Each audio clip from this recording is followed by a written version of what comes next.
कष्टकरी मायबाप शेतकरी, आज आपण वाघी येथे विनोद गिरे यांच्या कांद्याला व्हिजिट देण्यासाठी आलेलो आहोत।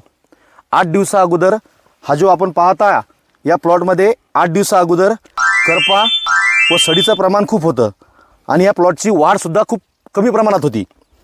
त्यानंतर विनोद भाऊ गिरे यांनी मला प्रत्यक्ष फोन करून बोलवलं व त्यानंतर मी त्यांच्या बांधावर आलो।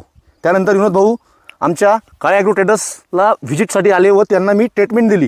तर ती ट्रीटमेंट केल्याच्या नंतर आपण बघू शकता कांद्याची कंडिशन काय आहे। विनोद भाऊ 2 शब्दामध्ये आपल्याला त्यांच्या कांद्यामध्ये काय फरक वाटला ते सांगतील। बोला विनोद भाऊ। की आमच्या कांद्यामध्ये म्हणजे ह्यो जास्त पिवळेपणा होता, ह्यो असा हे जे आपला शेटा करपते तर हे जास्त प्रमाणात होतं।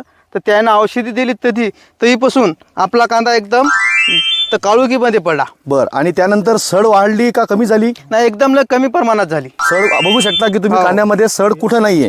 त्यानंतर वाढ कशी वाटते तुम्हाला? तर वाढ तर फुल प्रमाणात झाली, कारण की जशी आपल्याला वाढ पाहिजे होती अशी पूर्णपणे वाढ झाली। आणि याला जास्तीत जास्त 17 ते 18 फुटवे इंगते हे पाहिजे बघा। तुमचं 1261 सोडलं तरीपासून आहे का नाही, हे फुटवे बघा। बर, तर आपण 13-40-13चा डोस आता चालू केला का देणार आहात? नाही, आता तसं चालू करायचा उद्या 13-13चा डोस आपल्याला चालू करायचा।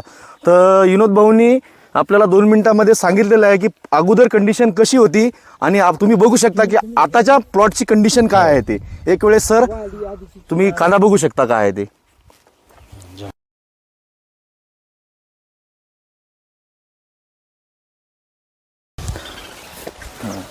तर मी सांगू इच्छितो तुम्हाला की फुटव्याची संख्या सुद्धा खूप प्रमाणात वाढलेली आहे। त्यानंतर यांचा एक भेसळ डोस सुद्धा झालेला आहे आणि वरून 2 स्प्रे झालेले आहेत, अनेक ड्रिचिंग झालेले आहेत।